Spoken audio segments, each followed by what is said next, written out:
Hello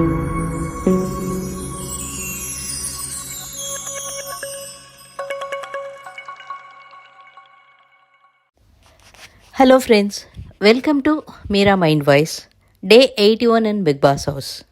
இன்றைக்கி இந்த freeze டாஸ்கினுடைய அல்லது ஃபேமிலி விசிட்டிங் டாஸ்கினுடைய 3வது நாள். கடைசி 4 ஃபேமிலிகள் உள்ளே வந்தாங்க. அதை பற்றி பார்க்குறதுக்கு முன்னாடி இந்த வீடியோவை தடவையாக பார்க்குறவங்க, சப்ஸ்கிரைப் பண்ணாதவங்க சப்ஸ்கிரைப் பண்ணிக்கோங்க. தேங்க்யூ. இன்றைக்கி ஆக்சுவலாக காலம்பரை எழுந்திருக்கும் போதே, அதாவது முதல் நாள் எப்படி தீபக் சார் வீட்டிலேருந்து வந்தாங்களோ அதை மாதிரி வெல்கம் சாங் போட்ட உடனே ஜெஃப்ரியினுடைய பேரண்ட்ஸ் வந்துட்டாங்க. இன்றைக்கி வந்த 4 ஃபேமிலிக்கும் இருந்த ஒரு காமனான ஒற்றுமை என்னன்னாக்க, யாருக்குமே யார் மேலேயுமே பெருசாக ஒரு முரண்பாடுங்கிறது இல்லை. ஆனால் முதல் நாள் ஒரு ஃபேமிலி சொன்ன ஒரு சில வார்த்தைகளுக்கும் இன்று அதை வேறு சில ஃபேமிலிஸ் பார்த்த வார்த்தைகளுக்கும் பார்த்தோன்னா நிறைய முரண்பாடு இருந்தது. அதை பற்றிலாம் என்னென்னு பார்ப்போம் வாங்க. மார்னிங் வெல்கம் வேக்கப் சாங்கோடு சேர்ந்து ஜெஃப்ரியோட பேரண்ட்ஸ் உள்ளே நுழைஞ்சாங்க. இதுவுமே ஒரு இது பார்த்திங்கன்னா, இன்றைக்கி ப்ரமோலே காமிச்சிருந்தாங்க. அருணோட பேரண்ட்ஸ் வர்றதுக்கு நிறைய ட்ராமா நடந்தது. அருண்கிட்ட இது சொல்லி அது சொல்லின்னுட்டு. இதே மாதிரி தான் ராணுவோட பேரண்ட்ஸ் வர்றதுக்கு நிறைய ட்ராமா நடந்தது. மற்றபடி மற்ற பேரண்ட்ஸ் எல்லாம் பார்த்தா திடீர்னு சாங் போடுறாங்க, திடீர்னு ஃப்ரீஸ்னு சொல்கிறாங்க, வந்துடுறாங்க. அது ஏன் இவங்களுக்கெல்லாம் மட்டும் ஒரு பாரபட்சம்? ஜெஃப்ரிக்கு ஒரு எதுவுமே தெரியாது. எல்லோரும் வேக்கப் சாங் ஆடிட்டு இருக்கும்போது உள்ளே வந்துட்டாங்க. யாருமே ப்ரிப்பேர்டாகவே இல்லை. நல்லா பேசிட்டு இருந்தாங்க. அவங்க ஜெஃப்ரியை நல்லா பாடு, ஒன்றும் பெருசாக சொல்கிறதுக்கு இல்லை, நீ நல்லா தான் விளையாடுற அப்படின்ட்டாங்க. ஆனால் ஜெஃப்ரி தான் ரொம்ப அழுதுட்டார். இங்கே எது பேசினாலும் அதை தப்பாக்கிடுவாங்க மம்மி, எனக்கு எப்படி திங்க் பண்ணுறதுன்னு தெரில. ஃபிசிக்கல் டாஸ்க்னால் என்னால் விளையாட முடியறது, திங்க் பண்ணுற டாஸ்க்குனால் என்னால் பண்ண முடியலன்னு அழுதது பார்க்க பாவமாக தான் இருந்தது அந்த பையனை. தென் முரண்பாடு என்ன அப்படின்னு சொல்லுங்கள் அப்படின்ன உடனே அவங்க ஜாக் இவங்க சொன்னார் இல்லையா, அந்த கோவா கேங் இதுவான உடனே அவன் வேறு இதுக்கு போயிட்டான், வேறு டீமுக்கு போயிட்டான், அவன் மாறி மாறி போகிறான் அப்படின்னுட்டு. அது எனக்கு கொஞ்சம் கஷ்டமாக இருந்தது. அவங்க சொன்னதுனால அவன் கொஞ்சம் விலகி போனான். ஆனால் அதை நீங்கள் அப்படி பேசினதே எனக்கு இதுவாக இல்லை, எனக்கு கொஞ்சம் வருத்தமாக இருந்ததுன்னு சொன்னாங்க. அவங்க போகும்போது ஜாக் சாரி சொல்லும்போது, அதெல்லாம் ஒன்றும் இல்லைம்மா, அவங்க கேட்க சொன்னாங்களேன்னு தான் கேட்டேன். இது ஆல்மோஸ்ட் நிறைய பேரண்ட்ஸ் சொல்கிறாங்க, அவங்க கேட்க சொன்னாங்களேங்கிறதுக்காக தான் கேட்டேன் அப்படின்னுட்டு. அது பிக் பாஸ் அனௌன்ஸ் பண்ணி கேட்க சொன்னாங்கங்கிறதுக்காக கேட்குறாங்களா, இல்லை வெளியிலேயே இவங்களுக்கு இன்ஸ்ட்ரக்ஷன்ஸ் கொடுத்து கேட்க சொல்லி அனுப்புகிறாங்களா தெரியல. அடுத்தது டாஸ்க் கொடுத்தாங்க. ஜெஃப்ரி அவங்க அம்மாவும் சேர்ந்து பாடணும் அப்படின்னு சொல்லிட்டு 2 பேரும் பாடினாங்க. பாடிட்டு அவங்க கிளம்பிட்டாங்க. அவங்களுக்கு ஒரு 1.5 மணி நேரம் மேக்ஸிமம் டைம் கொடுத்துட்டு அவங்கள அனுப்பிச்சிட்டாங்க. அடுத்தது 24/7 பார்த்திங்கன்னாக்க முத்து, ஜாக்லின், அருண் எல்லோரும் பயங்கர டென்ஷனோடு உட்காந்துட்ருக்காங்க. யாரோட பேரண்ட் அடுத்தது வரப்போகிறாங்க, எப்படி நடக்க போகுது அப்படின்னுட்டு எல்லாருக்குமே அந்த ஒரு இது இருக்குது, ஆங்ஸைட்டி இருக்குது. உடனே முத்து எப்படி சாப்பிட்றான் பாரு அப்படின்னுட்டு, அவர் ஸ்ட்ரெஸ் ஈட்டிங் இதுன்னு சொல்லி முத்து, ஜாக்லின் 2 பேரும் ஒத்தரை பயங்கரமாக காலை வாரிட்டே இருந்தாங்க. அவள் வாயை மூடு, அதை எடுத்து இவன் வாயை மூடு, அதை பண்ணு இதை பண்ணு. பிகாஸ் யார் வரப்போகிறாங்க எப்போ வரப்போகிறாங்கன்னு தெரியாமல் ரொம்ப டென்ஷனில் இருந்தாங்க. அப்போ ரயான் கேட்டார், என்ன பண்ணுறது, எனக்கு ஏதாவது சொல்லி கொடு முத்து அப்படின்னு சொல்ல உடனே 2 பேரும் காதை மற்றவங்க பிடிச்சிக்கிட்டு அவங்க அம்மாவுக்கு எழுத்தாப்புல தோப்புக்கரணம் போட்டுருங்க, அதுதான் கரெக்டாக இருக்கும் அப்படின்னு சொல்லிட்டு கிண்டலாக சொன்னார். கிண்டல் பண்ணாதான், நானும் அதே டென்ஷனில் தான் இருக்கேன், என்னை போய் கேட்குறியேன்னுட்டு. அருண் ஸ்டார்ட் பண்ணிட்டார் இப்பயே. அதாவது நான் நாமக்கல்லில் ஸ்கூலில் படித்தேன், சேலமில் இருந்தாங்க எங்கள் ஃபேமிலி, எங்கள் அப்பா கூட வரமாட்டார், அவர் ரொம்ப பிஸி. எங்கள் அம்மா குழந்த, என்னுடைய சிஸ்டர் எங்களுக்கு ஏஜ் டிஃப்ரென்ஸ் ஜாஸ்தி, அதனால் அம்மாவாலேயும் வர முடியாது. என் ஃப்ரெண்டினுடைய அப்பா வருவார், அவரோட கதையெல்லாம் சொன்னார் உட்காந்து, அவர் தான் என்னை அனுப்பிச்சு வைப்பார். ஸோ இப்போயே ஆக்டிங் ஸ்டார்டட். ஏன்னா அவங்க ஃபேமிலி வரும்போது சொல்கிறேன் பாருங்கள், உடனே பிக் பாஸ் சொன்னார், உங்கள் ஃபேமிலி தவிர்க்க முடியாத காரணங்களால் வர முடியல. நீங்கள் வந்து கன்ஃபெஷன் ரூமில் வந்து கொஞ்ச நாளையில் உங்களுக்கு வீடியோ கான்ஃபரன்சிங் கால் போட்டு தரேன், நீங்கள் பேசிடலான்னுட்டு. ஐயோ என்னாச்சுன்னு ரொம்ப வருத்தப்பட்டு ஒவ்வொரு கேமராவா என்ன எமர்ஜென்சினா ஏதாவது பிரச்சனையா என்னன்னு கேட்டுட்டு இருந்தாங்க. வர முடியலன்னா ஃபேமிலியில் என்ன வேணாலும் ஆயிருக்கலாம் இல்லையா, ஏன் வரலன்னு ரொம்ப வருத்தப்பட்டுட்டு இருந்தார். உடனே உள்ளுக்குள்ளே கூட்டிகிட்டு போய் கன்ஃபெஷன் ரூமில் அவரை உட்காத்தி வச்சுட்டு ஸ்டோர் ரூம் வழியாக அவங்கள உள்ளே அனுப்பிச்சிட்டாங்க. அவர் கன்ஃபெஷன் ரூமில் உட்காந்துட்டு இருந்தார். உடனே டெக்னிக்கல் கிளிச்சுனாங்க, நாங்கள் வெளியில் போனாங்க. மற்ற ஹவுஸ்மேட்ஸ் எல்லாருமா வந்து அவர் அப்படியே இது பண்ணி கன்சோல் பண்ணுற மாதிரி அவரை மறைச்சிக்கிட்டு அப்பாவையும் அம்மாவையும் பெட்ரூமில் உட்காத்தி வச்சுருந்தவங்கள வர சொல்லி பேச சொன்னாங்க. அவள் அப்பா வெளியில் போய் உட்காந்து 3 பேருமா பேசிகிட்டு இருந்தாங்க. கம்ப்ளீட்டாக டாஸ்க்கை பற்றி தாங்க. எவ்ரிதிங் எப்படி போயிட்டுருக்கு, அது என்ன ஆறுது, இது என்ன ஆறுது, ஒவ்வொரு கேமராவாக பதிவு பண்ணுறாங்க. அவங்க பேசுகிற விதத்தை பார்த்திங்கன்னாக்க எல்லாமே வந்து ஸ்கிரிப்டடாக, அதாவது இந்த செகண்டில் இந்த இடத்துல நீங்கள் இப்படி பார்த்து நின்று இதை பேசணும், இதை இப்படி டெலிவர் பண்ணணும்.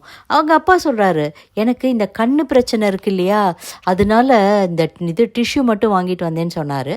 வீட்டுக்குள்ளே என்டர் பண்ணும்போது அந்த டிஷ்யூவை அருண் கைக்கு மாற்றுறாரு. அருண் வாங்கி பாக்கெட்டில் போட்டுக்கிறாரு.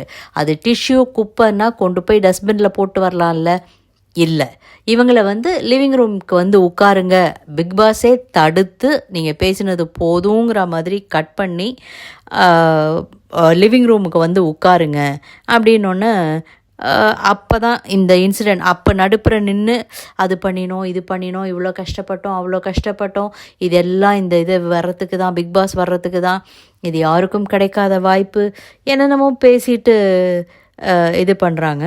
உடனே டேட் வந்து நான் எல்லாரையும் ரசிக்கிறேன், அவங்க அப்பா அம்மா 2 பேருக்கும் இவருடைய அந்த கிரீடத்தெல்லாம் வச்சு அழகு பார்க்குறாங்க. அவர் கேப்டன்ஷிப்புக்கு கிரீடம் கொடுப்பாங்க இல்லையா, அதை வச்சு அழகு பார்க்குறாங்க. உன்னுடைய கேப்டன்சி டாப்பு நம்பர் 1 அப்படின்னு சொல்லிட்டு அவரும் கான்ஷியஸாக இருக்கார். அவங்க அப்பாவும் கான்ஷியஸாக பேசுகிறாரு. அருணும் பயங்கர கான்ஷியஸாக எல்லாத்தையும் காமிச்சிட்ருக்காரு. மஞ்சரி முத்துக்குமரன் சூப்பர் அப்படின்னுட்டு, ஜெஃப்ரி நீயும் செமப்பா, சௌந்தர்யா க்யூட்டு அப்படின்னுட்டு சொல்லிட்டு எல்லாரையும் பாசிட்டிவாகவே பேசுவாங்க.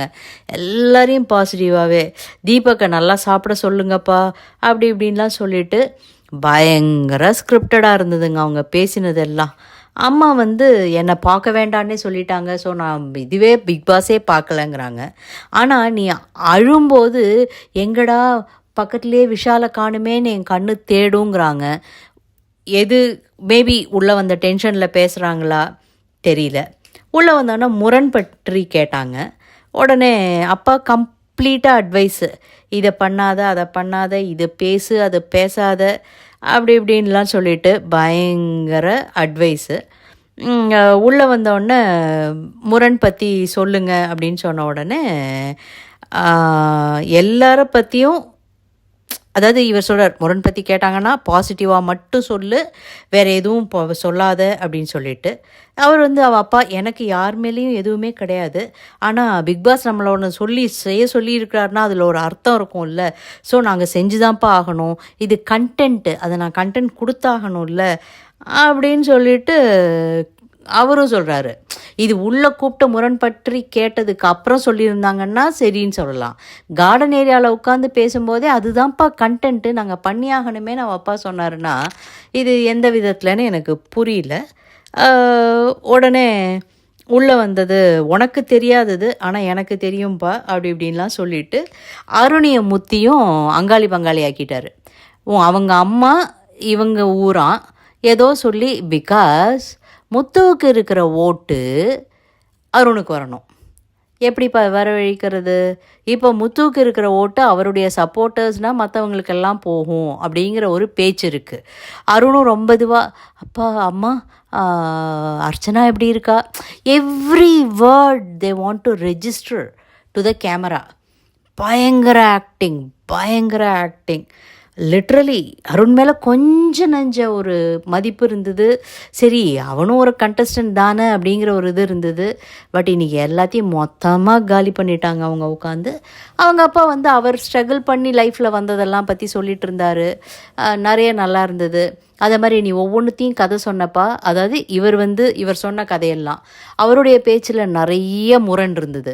நான் மெடிக்கல் ஃபீல்டில் இருந்தேங்கிறாரு, நான் நிறைய பிஸ்னஸ் பண்ணிகிட்டு இருந்தேங்கிறாரு, அதுக்கப்புறமா நான் பெரிய பேச்சாளர் அண்டு பேச்சாளர்களையெல்லாம் வளர்த்து விடுறவர், அவங்களுக்கெல்லாம் ட்ரைனிங் கொடுத்துங்கிறாரு.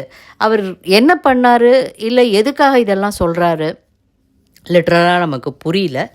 உள்ளே வந்து இது பண்ணும்போது அந்த காலத்து கமலஹாசன் சொல்லிட்டு ரயானை சொன்னார். ஜாக்கை எங்களுக்கு முன்னாடியே நல்லா தெரியும் அப்படின்ட்டாரு. அப்புறம் இல்லை பார்த்ததில்லை, இப்போ தான் பார்க்குறோம், ஏதோ சொன்னாங்கங்க அந்த மாதிரி. மஞ்சரி ரொம்ப அக்ரெசிவ்.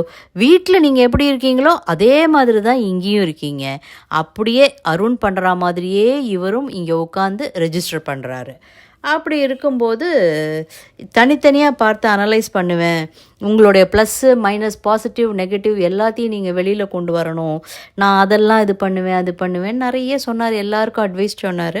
நான் வந்து முரணை பற்றி கேட்டோன்னே அது ரொம்ப கட்டாயமாக பிக் பாஸ் அப்படின்னு சொல்லிட்டு அது இருக்குது 2 பேர் மேலே அப்படின்னு சொல்லிட்டு சின்னதாக சொல்கிறேன் அப்படின்னு மஞ்சரியோட பேரண்ட்ஸ் சொன்னாங்க. பொம்மையை கழுத்தை நெரிச்சு போடுன்னு சொன்னான்னுட்டு அது அவன் விளையாட்டாக சொன்னது. பொம்மையை கழுத்தை நெரிச்சு போடுன்னு சொன்னது விளையாட்டாக சொன்னதான். அது வந்து அன்பார்லிமெண்ட்ரி வேர்டெல்லாம் இல்லை. இதெல்லாம் வந்து யூஸ் பண்ணுறது அருண் தான். இங்கே அடுத்தாப்பில் முத்து வந்து 2-3 வாரத்துக்கு முன்னாடி சௌந்தர்யாவோட டான்ஸை பார்த்துட்டு அதே மாதிரி அருண் அவரை பயங்கரமாக பேசினார் இல்லையா, அதுக்கும் என்ன சொன்னாருங்கிறத பீப் பண்ணிட்டாங்க. அதை பற்றி எதுவும் இது பண்ணலை. நான் எதையாவது பண்ணிவிட்டு அந்த திரும்ப பீப் வேர்டு போட்டு அந்த மாதிரி நீங்கள் சொன்னது ரொம்ப பெரிய விஷயம். இவர் விளையாட்டாக என்ன சொன்னாருன்னு தெரில. ஐ திங்க் மேபி இவங்களெல்லாம் போட்டு தள்ளிட்டு நான் ஜெயிலுக்குள்ளே போயிடலாமான் இருக்கு அந்த மாதிரி சொல்லியிருப்பாரா. ஜாக்லின் கிட்ட ரொம்ப வருத்தப்பட்டு பேசிகிட்டு இருந்தார். அவன் பேசுகிறது இது பண்ணுறது என்னால் கொஞ்சம் கூட ஹேண்டில் பண்ண முடியல, ரொம்ப ப்ரொவோக்கிங்காக பேசுகிறான். அவன் பேசினது அவ்வளோ பேசினான், டப்பா பக் பக் பக் பக், அது எல்லாத்தையும் மறந்துட்டாங்க. சரி ஒரு பேரண்ட்டு ஃபேவராக தான் இருப்பாங்க, எல்லாம் ஓகே. ஆனால் அப்பா மகன் பண்ணினது மாதிரியே அப்பாவும் வந்து பண்ணுறாங்க. அதுதான் லைக் ஃபாதர் லைக் சன் போல இருக்குது. ஸோ இது எல்லாத்தையும் சொல்லிவிட்டு இதெல்லாம் இது பண்ணிவிட்டு இவர் போடுற சாங்ஸுக்கெல்லாம் டீகோட் பண்ணார்.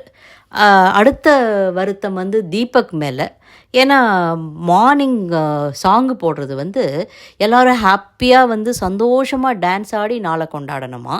முதல்ல எல்லோரும் எங்கே போவாங்க, கிச்சனுக்கு காஃபியோ டீயோ வேணும்னுட்டு. அந்த இடத்துல நீங்கள் வந்து ட்விஸ்டர்னு கூப்பிட்டு நீங்கள் ஆரம்பித்து வச்சிங்க. அது அப்படியே கொஞ்சம் கொஞ்சமாக தொடர்ந்துட்டே போச்சு.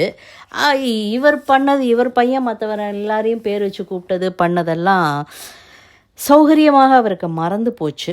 அது வந்து அதை தீபக் சொல்லியிருக்கக்கூடாதே, வேறு யார் வேணாலும் சொல்லியிருக்கலாம். ஆனால் தீபக் அவர் எப்படி சொல்ல போச்சு அப்படின்னு சொல்லிட்டு அதாவது நம்ம நிறைய தப்பு பண்ணலாம், ஆனால் அதை எப்படி மாற்றிக்கிறோங்கிறதுல தான் இருக்குது. சாரி கேட்டுட்டேன்னா அது மறைஞ்சு போயிடாது. பார்த்தேன் நீங்கள் 2 பேரும் அதுக்கு அடுத்தாப்பில் அதை பேட்சப் பண்ணிக்கிட்டதையும் பார்த்தேன். எனக்கு யார் மேலேயும் எந்த வருத்தமும் கிடையாது இப்படி சொல்லிவிட்டு பணம் எடுக்கக்கூடாதுங்கிறதுக்காக ஒரு சின்ன கதையும் சொல்லி, அதாவது என் மகன் எவ்வளோ கோல் ஓரியன்டட்னா அவனுக்கு எழுத்தாப்பில் ஒரு கோடியாக பணத்தையும் வச்சு இதையும் வச்சோன்னாக்க அவன் அந்த பணத்தையே மறந்து இதை தான் கவனிப்பான். ஸோ அந்த மெசேஜும் கொடுத்தாச்சு, நீ பணப்போட்டியை எடுத்துகிட்டு வெளில வந்துடாத அப்படின்னு சொல்லிட்டு. நான் டெய்லி சப்பாத்தி தேய்ப்பேன். ஆமாம்ப்பா நான் பார்த்தேன், வெளியில் தான் சொன்னாங்க அவங்க அம்மா என்னை பார்க்கக்கூடாதுன்னு சொல்லிட்டாங்கன்னுட்டு. இங்கே சொல்கிறாங்க ஆமாம்ப்பா நான் பார்த்தேன் நீ டெய்லி சப்பாத்தி தேய்ச்ச. ஆக்சுவலாக அருண் சப்பாத்தி தேய்ச்சி நான் பார்த்ததே கிடையாது, நான் டெய்லி பார்க்குறேன். நிறைய பண்ணுறதுன்னு பார்த்தீங்கன்னா ரஞ்சித் இருந்த வரைக்கும் அவர் பண்ணிகிட்டு இருந்தார்.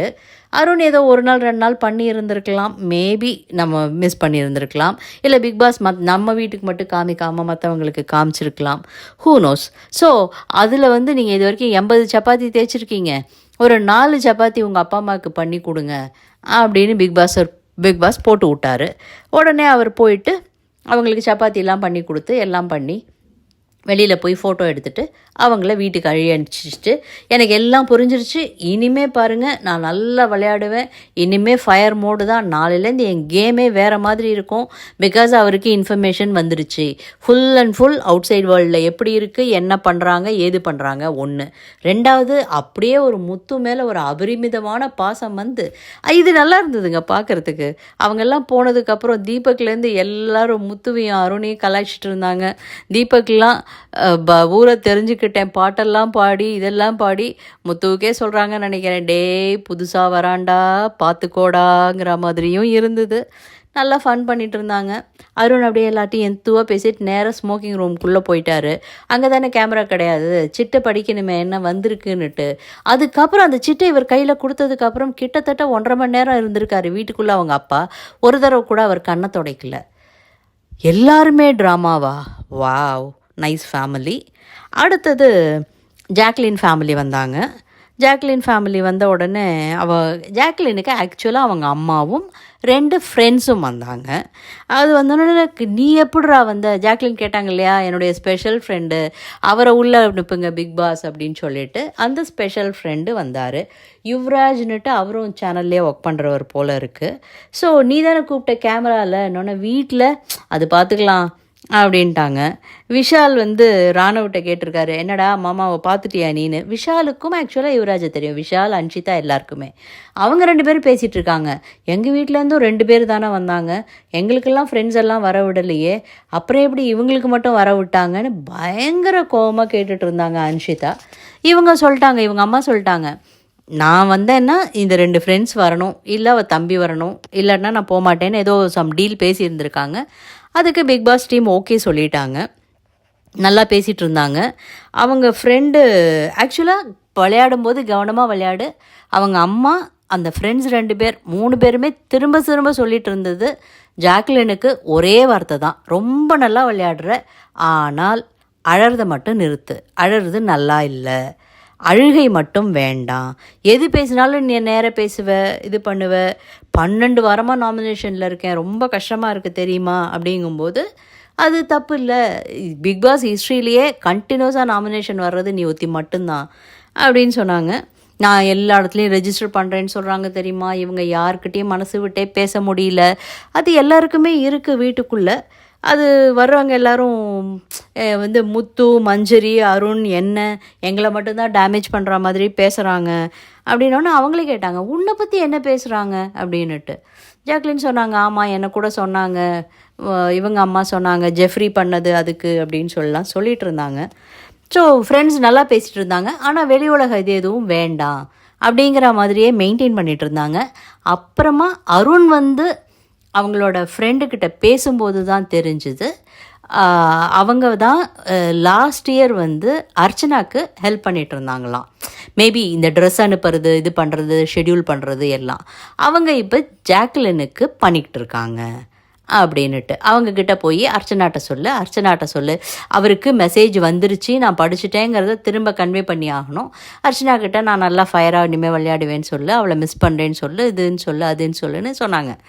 போகும்போது, அம்மா நீங்கள் நல்லா ஏதோ மீன் குழம்பு பண்ணுவீங்களாமே, வெளியில் இன்னொன்னே இதுதான் இவ்வளோதான் ஆமாம், இப்போ மீன் குழம்பு வெளில சாப்பிட்றேம்மா, வெளில போனதுக்கப்புறம் எல்லாரையும் மறந்துடுவான் முத்து கூட சொன்னார், ஏய் இவ்வளோ நல்லா அவனை படித்து வச்சுருக்கீங்களே அப்படின்னுட்டு. ஸோ அவங்களும் என்ன சொல்லிட்டாங்க, அருண் இங்கே உள்ளுக்குள்ளே நடிக்கிறான், வெளியில் போனதுக்கப்புறம் உங்கள் யாரையும் அவன் மதிக்கக்கூட மாட்டான் அப்படின்னு சொல்லிட்டு. முரண் அப்படின்னு கேட்ட உடனே அவங்க ஃப்ரெண்டு டேய் யாரையும் டேமேஜிங்காக சொல்லாதன்னு சொல்லிட்டு இருந்தாங்க. பட் யுவராஜ் கேட்க ஆரம்பித்தார், எவ்ரி ஒன் எல்லாருக்கும் தெரியும் அவளை பற்றின ஒப்பீனியன் என்னன்னுட்டு. அவள் உன்னை ஒரு பிரதராக மதிக்கிறா, டைரக்டாக பேசு, குறை இருந்தால் நேர சொல்லு, சொன்னால் அவள் கேட்டுப்பா, அவள் இது பண்ண மாட்டா, ஆனால் பின்னாடி போய் பேசாத அப்படின்னு ஜெஃப்ரிக்கு மட்டும் லைட்டாக சொல்லிவிட்டு மற்ற எல்லாரையும் ப்ரைஸ் பண்ண ஆரம்பிச்சிட்டாங்க. அன்ஷிதா, விஷால் 2 பேரையும் நல்லா சமைக்கிறீங்க அப்படின்னு சொல்லிட்டு, தீபக் நீங்கள் நல்லா எனர்ஜி கொடுக்குறீங்க அப்படின்ட்டு ரெட் கார்பெட்லேயும் நீங்கள், முத்து, மஞ்சரி 3 பேரும் பண்ண ஹெல்ப்னால தான் அவள் அந்த டாஸ்கையும் ஓவர் கம் பண்ணினா, இல்லாட்டினா அது கூட அழுதுட்டு இருந்தா அப்படின்லாம் இது பண்ணிகிட்டு இருந்தாங்க. உடனே இது பண்ணிட்டு அவ்வளோதான், அழாத அழாத அழாத தான். அடுத்தது சீரியஸாக இது பண்ணனாக்கா பவி, அன்ஷிதா, அருண், விஷால் அவங்கள எல்லாரையுமோ ரொம்ப நல்லா, அது சீரியலில், இந்த சீரியலில் நீங்கள் ரொம்ப நல்லா நடிச்சிங்க, அந்த சீரியலில் எனக்கு ஒன்று பிடிக்கும், நீ அழுதா நான் அழுவேன்னுட்டு சீரியல் பேஸ் பண்ணி ஜாக்லின் அம்மா இவங்களெல்லாம் பேசிகிட்டு இருந்தாங்க. அடுத்தது நான் சொல்லட்டுமா எல்லாரையும் பற்றின்னு சொல்லிவிட்டு யுவராஜ் பேச ஆரம்பித்தார். தீபக் வந்து பிஃபோர் கேர்ள்ஸ் இதுவாக பாய்ஸ் அண்ட் கேர்ள்ஸாக இருந்தப்போ வேறு லெவல், அதுக்கப்புறம் வீடு ஒன்றானதுக்கப்புறம் பயங்கரமாக கேமே மாறிடுச்சு உங்களோடதுன்னுட்டு. அருணை வந்து கோவத்தை கண்ட்ரோல் பண்ணணும், ஆனால் அதுதான் அவனோட கேம், எனக்கு புரிஞ்சிருச்சுன்னாரு. சௌந்தர்யாவுக்கு வந்து இவ கேம் விளையாடுறான்னு தெரியாது, டைரெக்டாக இந்த கேம் விளையாடுறது வீட்டில் இருக்கிறவங்க உங்களோட இல்லை, டைரெக்டாக ஆடியன்ஸ் கூட விளையாடுறா, இவளோட கேம் இவ ஸ்டேஜ் ஏறின அந்த நிமிஷத்துலேருந்து ஆரம்பிச்சிருச்சு. எப்படின்னா அவங்க குரலை வச்சு டபுள் குரல்னு பண்ணினதுலேருந்து அவங்க கேமை ஆரம்பிச்சிட்டாங்க. அப்படின்ன உடனே புரியலையே அப்படின்னு சொன்னாங்க. சவுண்டு புரியலன்னா அதுதான் சவுண்டு, ஏன்னா இங்கேயும் அது புரியலையேன்னு சொல்கிறதும் அவங்களோட கேம் தான்னுட்டு. அடுத்தது விஷால இவன் மொத்தமாக செஃப்பே ஆயிட்டான். அப்புறம் 4 ஸ்டெப்பு போட்டு வீக் ஃபுல்லாக அப்படியே பண்ணிவிடுவான், பாஸ் ஆகிடுவான் அப்படின்னாங்க. அன்ஷிதா வந்து கேம் விளையாடுறாங்க, நல்ல ஓப்பனாக இருக்கீங்க நீங்கள், உங்களுடைய கோபம் இது எல்லாமே உங்களுடைய கேம் தான். அடுத்தது ஹீ ஸோ ஸ்வீட், என்னோடய பாயிண்ட் வியூவில் நான் பேசுகிறேன்னு தன்னிலை விளக்கம்லாம் கொடுத்துட்டு, ஜெஃப்ரி வந்து பாசமாக விளையாடுறான், எல்லாரையும் ஒரு பாசங்கிற குடையும் கீழே வச்சுட்டு ஏமாற்றிட்டு இருக்கான்னு சொல்லாமல் சொல்லி அது அவனோட கேம். முத்து வந்து is playing with big boss, வேறு யாரோடையும் இல்லை, ஸ்ட்ரெயிட்டாக பிக் பாஸோட விளையாடிட்டு இருக்காரு. அவர் கேம் ஸ்பாயில் ஆகிடல, அது வந்து பிக் பாஸோட அவர் விளையாடுற கேமு அப்படின்ட்டார். ஜாக்லினும் எகெயின் அதே தான், பிக் பாஸ் கூட கேம் விளையாடுறா, நான் வந்து டீகோட் பண்ணுறதுல அந்த மாதிரி தான் பார்க்குறேன் அப்படின்னாரு. ஒன்று என்னடா என்னையும் இப்படி டேமேஜ் பண்ணுறீங்கன்னு, இல்லை நீ ரொம்ப strong, you are a fighter அப்படின்னு அவங்களோட ஃப்ரெண்டு, இன்னொரு ஃப்ரெண்டு அவங்க எல்லாம் சொல்லி அதை வந்து ஒரு மாதிரி சமன்படுத்தி இது வந்து எப்படி அனலைஸ் பண்ணணும் அப்படிங்கிறது இட்ஸ் அ சேஞ்சுன்னு தான் நான் நினைக்கிறேன் அப்படின்னாங்க. மஞ்சரி வந்து டெரராக இருக்கும் அப்படின்னு ஒரு மாடுலேஷனில் சொல்லிவிட்டு, பிளாஸ்ட்டு தான், பிளான் பண்ணி தான் வந்திருக்கீங்க, ஏன்னா இங்கே வந்துட்டு இந்த ஸ்பேஸுக்கு யாருமே இல்லை, ஓகே ஆரம்பிச்சிருவோன்னு பயங்கர ஆண்டகனிஸ்டாக தான் இருக்கீங்க, ஆனால் இப்போ சமீப காலமாக கொஞ்சம் டோன் டவுன் பண்ணிக்கிட்டீங்க அப்படின்னு அவங்களையும் நல்லா இது பண்ணாங்க. அடுத்தது ராணவ், இவன் டிஃப்ரெண்ட் பீஸு, அதாவது சௌந்தர்யாவினுடைய ஆண் வடிவம் ராணவ், ராணவினுடைய பெண் வடிவம் சௌந்தர்யா அப்படின்னு சொல்லிட்டாங்க. அது வந்து ஆனால் சவுண்ட் அளவுக்கு ஆடியன்ஸ் கூட இவங்க விளையாடலை அப்படின்னா. ரயான் வந்து டாஸ்க் பீஸ்ட்னு ஒன்று வெளில சொல்கிறாங்க, ஆனால் 2 பேரை தாண்டி மற்றவங்க எல்லாருக்கூடையும் நீ பேசணும் விளையாடணும் அப்படின்னாங்க. பவித்ரா ரொம்ப ஹோம்லி கேர்ள், இப்போ ஓப்பன் அப் ஆகி விளையாடுறீங்க, ஆனால் டாஸ்கில் வந்து வேறு லெவல், நீங்கள் தனியாக செய்கிற முனைப்பு நல்லா இருக்குன்னொன்னே இன்னொரு ஃப்ரெண்ட் சொன்னாங்க, நிறைய பேசுகிறாங்க, எல்லா இடத்துலையும் அவங்களும் பேச தான் செய்கிறாங்க அப்படின்னுட்டு.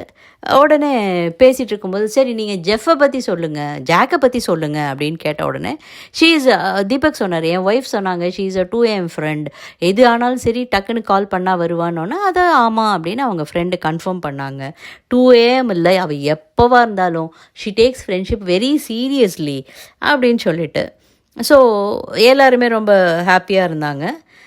ஃப்ரெண்டுன்னு சொல்லதை பார்த்தீங்களா அப்படி இப்படின்னொடனே யுவராஜ் வந்து சொல்கிறாரு, கார்னரில் உட்காந்து பேசுனீங்கல்ல அதையும் கேட்டேன் அப்படின்னொடனே விஷால் கப்சிப்னு ஆகிட்டார். அடுத்தது அவளை தாண்டி முத்து, மஞ்சரி, தீபக் எல்லாரோட கேமும் நல்லா இருக்குது அப்படி இப்படின்னு ஒவ்வொருத்தரை பற்றி ப்ரைஸ் பண்ணாங்க. 2வது ஃப்ரெண்டு சொல்கிறாங்க, கெட் டுகெதருக்கு இவங்க திட்டுறாங்க, ஏய் நீங்கள் 2 பேரும் கெட் டுகெதருக்கு வரல, எல்லா ஃபேமிலியும் அவங்கள பற்றி மட்டும்தான் பேசினாங்க, நீங்கள் எல்லார்கிட்டேயும் பேசிகிட்டு இருக்கீங்க, எல்லாரும் அவங்கள இது உங்கள்கிட்டேருந்து விஷயத்தை கறக்குறாங்க, நீங்கள் எல்லாத்தையும் சொல்லிகிட்டு இருக்கீங்க அப்படி இப்படின்னு சொல்லிட்டு, எனக்கு மட்டும் நீங்கள் டாஸ்கே தரலையே பிக் பாஸ் அப்படின்னு சொன்ன உடனே பிக் பாஸ் சொல்கிறாரு, மற்றவங்களுக்கெல்லாம் உள்ள ஃபேமிலி வந்தாங்க, அப்புறம் டாஸ்க்கு, உங்களுக்கு உங்கள் ஃப்ரெண்ட்ஸ் அனுப்பிச்சேன், அதுவே உங்களுக்கான டாஸ்க்கு அப்படின்ட்டாரு. ஏன்னா வந்து உட்காந்து இவங்களே செஞ்சாங்கல்ல அவங்க ஃப்ரெண்ட்ஸ் எல்லாருமா, அதுதான். ஸோ அவங்க ரொம்ப பயங்கர ஹாப்பியாக இருந்தாங்க. கதை சொன்னேனே எப்படி இருந்தது அப்படி இப்படின்லாம் கேட்டுட்டு இருந்தாங்க. மற்றவங்களுக்கு எல்லாம் இது பண்ண உடனே அவங்க அவங்க அம்மா ரொம்ப ஸ்வீட்டு அப்படி இப்படின்னு என்ன சொல்லிட்டு இருந்தாங்க. 2 ஃப்ரெண்டு பார்த்தீங்களான்னொன்னே தீபக் சொன்னார், ஏய் ஒன்று தான் ஃப்ரெண்டு அப்படின்னோடனே ஆமாம் அப்படின்னு தீபக்கு மட்டும் நைஸாக ரகசியமாக சொல்லிட்டு பயங்கர ஹாப்பி மூடில் போனாங்க ஜெஃப்ரி, ஜாக்கு. அடுத்தது எல்லோரும் ரொம்ப ஆர்வமாக முத்து ஃபேமிலிக்காக வெயிட் பண்ணிகிட்டு இருந்தாங்க. அவங்க பேரண்ட்ஸ் வந்தாங்க. அம்மா அவங்க அம்மா எது சொன்னாலும் சரி சரிப்பா ஆமாம்ப்பா சரிப்பா இது மட்டும்தான் சொல்லிகிட்டு இருக்காங்க. அது நீ நதியா குமரன் மாதிரி என்னை ரொம்ப பெரிய பெருமைப்படுத்திட்ட. நம்ம ஃபேமிலிக்கு இதெல்லாம் கிடைக்காத வாய்ப்பு, என்னை நீ ரொம்ப ஒசந்த இடத்துல வச்சுட்ட அப்படி இப்படின்னு அவங்கள பயங்கரமாக புகழ்ந்து பேசி இது பண்ணி எவ்வளோ கஷ்டப்பட்டு இருக்கோம், வெளி உலகம் வேணாம். முத்து சொல்லிட்டாரு வெளி உலக விஷயம் எனக்கு வேண்டாம் அப்படின்னுட்டு. ஆனாலும் ஏதோ ஒன்று அவர் யாரோ ஒருத்தரை பற்றி கேட்ட உடனே அவங்க அப்பா 200% வின் பண்ணுவேன்னு சொல்லிட்டாங்கன்னொடனே முத்து ஹாப்பி ஆகிட்டார். இதுக்கு நடுப்புற சௌந்தர்யாவுக்கு பயங்கர ஒரு சந்தேகம். விஷாலோட இவங்க பேரண்ட்ஸ் வரதுக்கு முன்னாடி விஷாலோட நடந்துகிட்டே பேசிகிட்டு இருக்காங்க. எங்கே என்ன தப்பாக போகுது, என்ன ஒன்றும் புரியல, அவங்க அப்படி சொல்கிறாங்க இவங்க இப்படி சொல்கிறாங்க.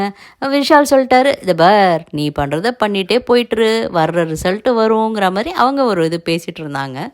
ஸோ முத்து பயங்கர ஹாப்பி. எல்லாம் வர்றவங்க எல்லாருமே முத்து தான் வின்னருங்கிற மாதிரி, முத்து உன் கேம் சூப்பர்ப்பான்னு வேறு சொல்லிட்டு போகிறாங்களா. முத்துவனுடைய பேரண்ட்ஸ் அருணை பெருசாக கண்டுக்கல. ஸோ அவங்க எபிசோட் பார்க்கல. ஏன்னா இன்றைக்கி தானே இவங்க இந்த 2 பேருமே வந்திருக்காங்க. ஸோ அவங்க எபிசோட் பார்க்கல. ஆமாம்ப்பா இருக்கலாம், உறவாக இருக்கலாம் அப்படிங்கிற மாதிரி அதை பாஸ் பண்ணிட்டாங்க. ஸோ யாரையுமே பின்னாடி பேச வேண்டாம். முரண்பாடு டைம் சொன்னோன்னே என்னை விட்டுருங்களேன், எல்லாருமே எங்கள் பிள்ளைங்க தானேன்னொன்னே அதனால தான் சொல்கிறேன், உங்கள் பிள்ளைங்க தானே அவங்களுக்கு அறிவுரை சொல்லுங்கன்னு பவித்ரா சொல்கிறாங்க. என்ன மாதிரியே சொல்கிறாங்க, என்னை விட்டுருங்களேன்னுட்டு அப்படிங்கிறாங்க. விஷால் அருண் 2 பேரும் அன்பாக பேசினாலும் கொஞ்சம் மாறிட்டாங்க. நேர்மையாக பேசணும், பின்னால் பேச வேண்டாம். அது கொரியன் பேக்கரின்லாம் கூப்பிட்டாங்க இல்லையா, உடனே விஷாலே அது நான் தான் அப்படின்னு அவரே சொல்லிட்டாரு. அது கொஞ்சம் கஷ்டமாக இருந்தது. அது எல்லாத்தையுமே நேராக பேசுங்க அப்படின்னு சொல்லிட்டு இன்னும் பெட்டராக செய்யுங்க அப்படின்ட்டு அவங்க அப்பா இலவசமாக கிடைக்கிறது அட்வைஸ் ஒன்று தான்னொன்னே எல்லாரும் சிரிக்கிறாங்க.